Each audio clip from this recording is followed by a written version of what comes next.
I have something important to share that I've kept secret for a long time. Even at 62, it's tough to talk about how I spent 3 years in a situation that seemed ideal to everyone else, but was actually a nightmare for me. My husband used to be a high school principal who had retired. People in our area saw us as a great example of finding love later in life, but inside our classic colonial house, he managed every part of my daily life until the moment I passed out in the kitchen. He took me to the hospital and said I had fallen because of our dog. That's when his web of deception started to fall apart, all because the doctor asked me a direct question once he stepped out. But let me start from the beginning. My name is Eleanor, but most folks call me Ellie. I was 58 when I first met Charles at a group for people dealing with loss in Burlington, Vermont. My first husband, Richard, had died from cancer 2 years before, after we had been together for 35 years. Our 3 kids were adults with their own lives, and the place felt way too quiet without him. I'd often wake up and forget he was gone, reaching for an empty spot next to me. Charles felt like a fresh start I hadn't even dared to hope for. He was 64, had lost his wife 4 years earlier, and had this polished look with gray hair and warm hazel eyes. He had worked as a high school principal for 30 years. He spoke in a calm way, paid close attention when I talked, and shared his own pain about losing his wife, Helen, in a voice that matched my feelings. We began grabbing coffee after the group sessions. He'd mention his daughter in Seattle and his grandkids. I'd tell him about my children living around New England. He took things slow, never pressured me, and just provided this reliable comfort that helped ease my sadness. After 6 months, he invited me out for a proper dinner, not just our usual chats. I felt bad at first, like I was letting Richard down, but my oldest daughter, Laura, had been encouraging me to keep going with my life. The way he courted me reminded me of old-fashioned romance. Charles showed up with flowers every Friday, held doors open for me, and set up nice outings to museums or cozy spots where we could chat endlessly. He called me beautiful, even when I saw myself as just a 58-year-old woman who had lost her way after being a wife for so long. When he asked me to marry him after a year, it seemed like the right choice, something secure. My kids had spent time with him a few times. They appreciated how he respected their dad's memory and didn't try to step into that role. He just wanted to join my future. We kept the wedding small at the courthouse, then had a family meal. I sold my old house and moved into his, a lovely spot in a peaceful area with maple trees along the roads. He had shared it with Helen, but he said we could update it to suit us both. I should have paid attention to how he guided us to stick with most of his stuff, his colors, and his daily habits, but I figured it was because he was used to his setup after all those years. I wanted to be flexible and not shake things up too much for him. The early months went well, even great. We'd prepare meals side by side, enjoy classic films, and stroll through the neighborhood. His daughter rang every Sunday, and he'd chat with his grandkids in such a loving tone. My children came over, and Charles acted like the perfect host. The shifts began in tiny ways, so minor that I didn't see them as issues at first. One night, I brought up joining a watercolor class at the local center, something I'd always been curious about, and now I had the chance. Charles glanced up from his paper. "A painting class?" he replied, in a friendly voice, but with an edge I couldn't pin down. "Isn't that kind of unnecessary?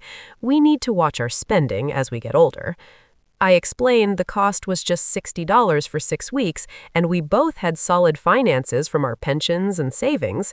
He put the paper aside. "Eleanor, at this point in our lives, we should stick to useful activities.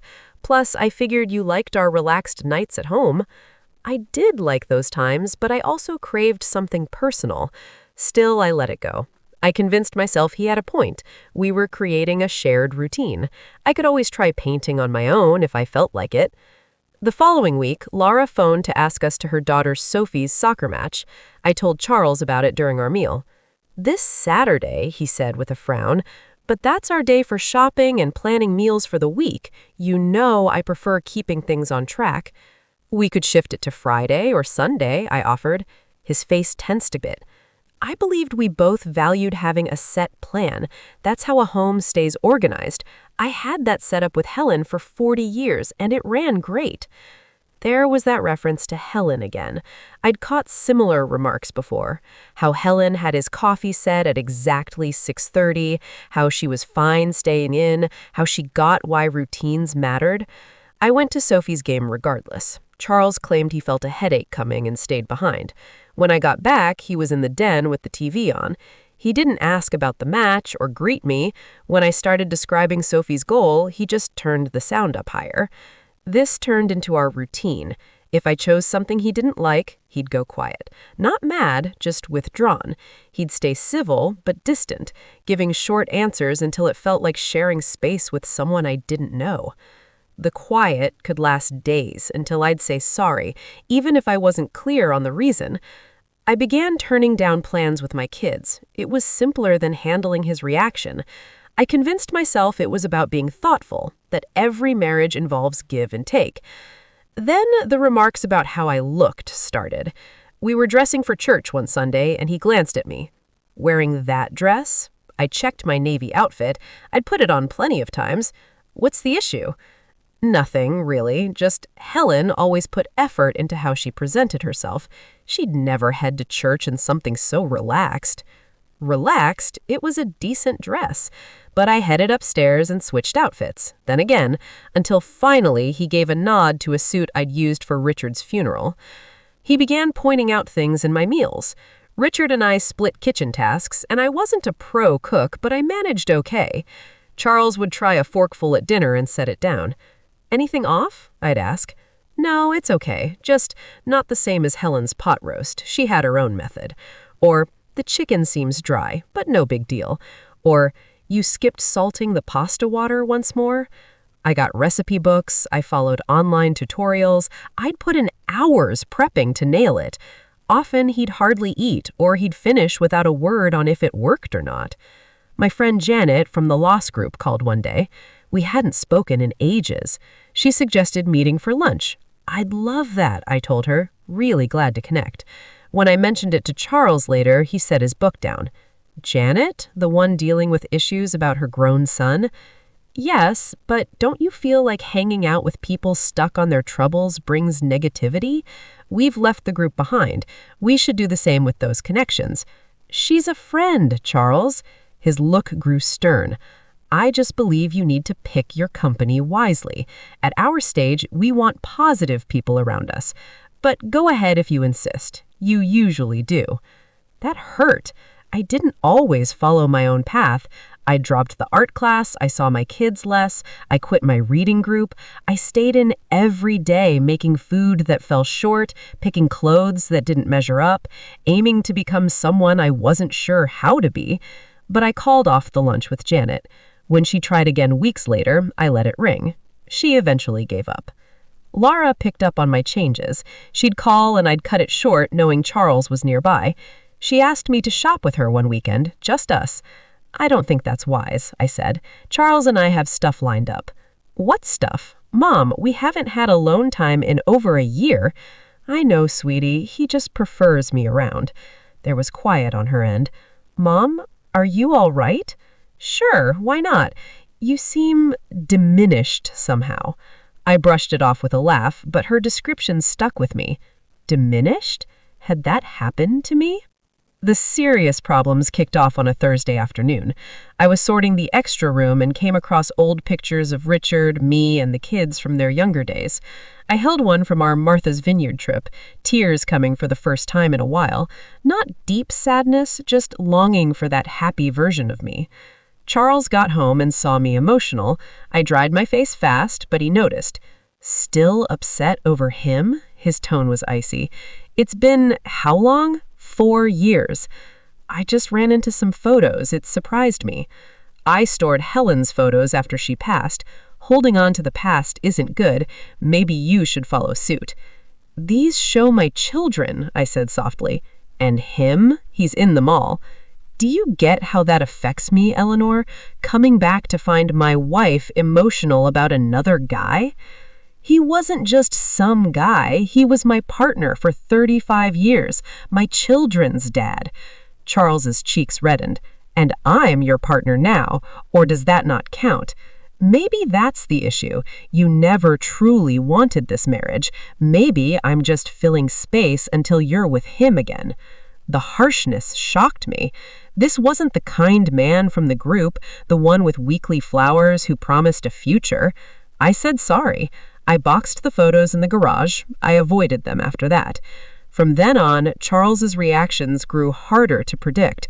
I got good at spotting clues, the way his mouth tightened when irritated, how he'd freeze before a mean comment, the specific quiet that signaled a mistake, but he'd reveal it on his terms. I limited calls to my kids to when Charles was out. Even then, I'd rush, always alert for his return. When they suggested visits, I'd find reasons not to. Busy schedule, under the weather, perhaps next month.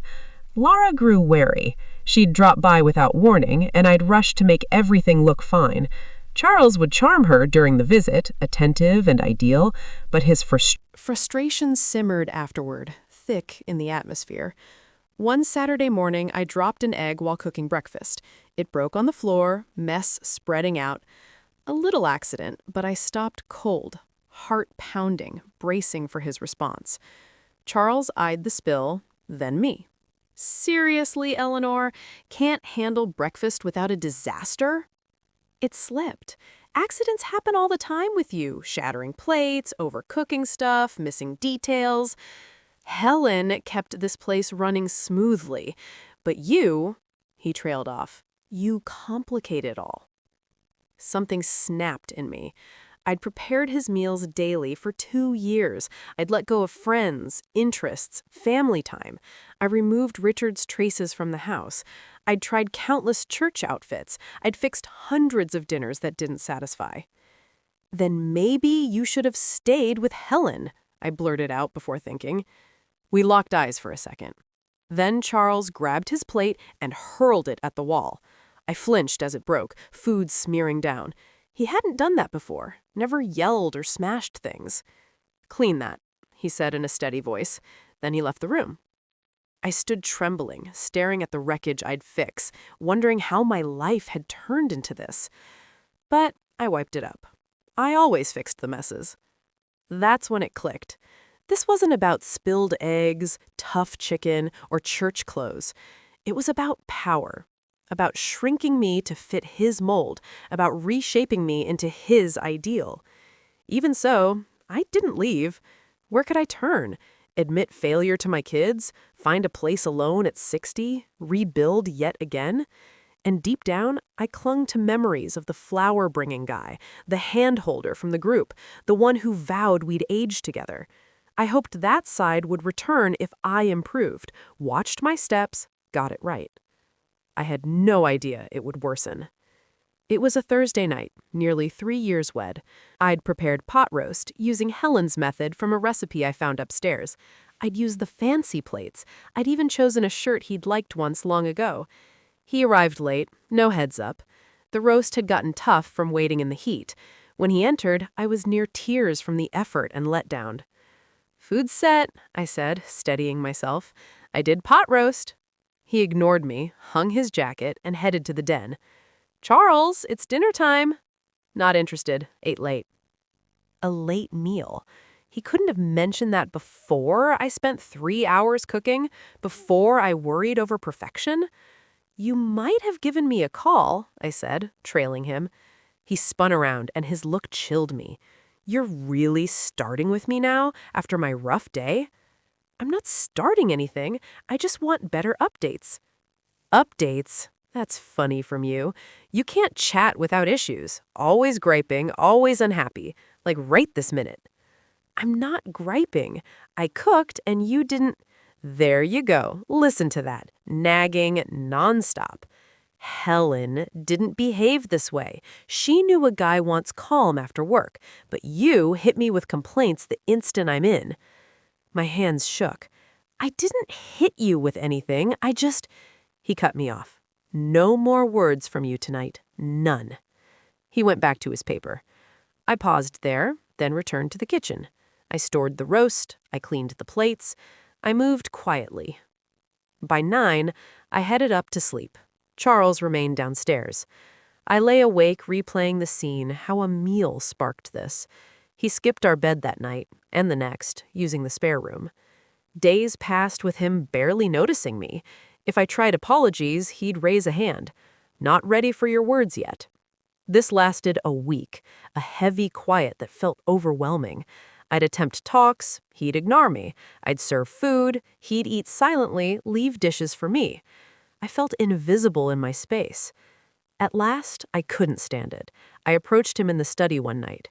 "Charles, we have to discuss this. I'm sorry for the roast. Sorry I spoke up. Sorry for it all. Just end the distance." He studied me. "Want to make it right?" "Yes, so much." "Then get this straight, Eleanor. I provided a solid setup, a nice place, stable money. I only expect respect, no constant hassle. Can you manage that?" I nodded, though I sensed the twist in his view. But the quiet had worn me down. I craved normalcy. "I'll do better," I said softly. "Fine, we'll drop it." He smiled then, took my hand. He was the caring Charles again, sweet and thoughtful. That evening he joined me in bed. In the dark, he said he loved me, that we could succeed. I should have felt better. Instead, fear took over, because I'd realized Charles held the key to his warmth. Follow rules for love, slip up for isolation until I begged pardon for unclear faults. This cycle ran for the next 6 months. I'd mess up, often clueless how. He'd cut me off for days or weeks. I'd wear myself out fixing it, improving. Eventually, he'd let it go, and I'd feel thankful for those bits of niceness, pushing harder to avoid trouble. My kids heard from me less. On calls, I'd rush excuses to hang up. They quit asking me out. What was the use? I always declined. I rarely left except for shopping or church. Charles didn't demand I stay in. He didn't need to. I'd learned outings cost too much in fallout, safer in my open trap than facing his upset later. I dropped pounds, not by purpose. Worry killed hunger, and his food critiques meant I ate little during meals. My outfits hung baggy. In the mirror, I hardly knew me. Laura's term echoed, diminished. Then, the evening that shifted it all arrived. Late September. I'd cooked chicken from one of Helen's books. Charles tried a piece and shoved the plate. "It's underdone inside." I checked. It wasn't. Maybe a touch pink by the bone, but I'd checked the temp at 165 degrees. "You questioning me?" His tone was low, risky. "No, telling me I'm mistaken, that I can't spot uncooked chicken?" "Not what I said." He rose fast, chair tipping. "I'm fed up with this. Fed up with your mistakes. Know what it's like returning daily to this? To you? Charles, please. Want facts, Eleanor? Fact is, you're a letdown. Every day a letdown. I expected more. After Richard, I figured you'd appreciate care, but you're useless." His words stung hard. Tears built, and I hated that weakness. "Don't cry. Don't let him win." "I'm trying my hardest," I got out. "Your hardest?" he scoffed. "Your hardest is ruined food, cluttered home, endless complaints. Your hardest is pushing people away because you can't handle simple ties. Your hardest is being so clingy your kids hardly reach out." "That's from you," I halted, but he heard it. "From me what?" He moved nearer. "Finish it. From me what?" I backed up. I'd never feared him physically until then, but his look triggered alarm. "From me finally revealing your true self. Weak, troublesome, not close to Helen." "I'm not Helen," I whispered. "I won't ever be." "Exactly." He snatched his jacket from the chair. I assumed he was heading out to calm down, and I felt a wave of ease. But he paused at the counter. "Know what Helen would handle now?" He lifted the ceramic dish from the marinade. "She'd own up, say sorry, improve." "I'm sorry." "Too late." He flung the dish, not at me, but the wall by my head. It shattered into pieces. I yelled and hit the floor, arms shielding. When I glanced up, he loomed above. Face red, but voice even. "See your effect? This is from pushing limits, Eleanor." He stepped past and left the kitchen. Soon the front door banged. I stayed down amid shards, marinade dripping, trembling uncontrollably. He hadn't struck me, no contact, but terror gripped me like never before, because I knew it wouldn't improve. The man I wed was gone. I needed escape. But how? Where? What to say? My husband smashed a dish, called me worthless? Would folks buy it? We appeared ordinary. Charles had community respect, and I distanced everyone who could assist. I sat numb-legged, adrenaline fading to emptiness. At last I rose, swept the shards, cleaned the wall, tossed the chicken. All on autopilot, thoughts distant. Charles returned past midnight. I faked sleep in bed. He skipped the room. He heard in below, then quiet. Morning brought a note on the counter. Sorry for last night. Shouldn't have snapped. Let's move on. Move on? As if 3 years of mental torment vanished? As if a note broke the loop? I fixed breakfast. What else? When he came down, he pecked my head like usual. Morning, dear. Coffee brewing? We did our standard start. He scanned the news, I tidied. He noted the weather, I agreed. We acted routine, and I was exhausted from the facade. That evening, with Charles asleep, I pondered calling Laura. But how to explain? My stepdad treats me badly. It felt silly, even mentally.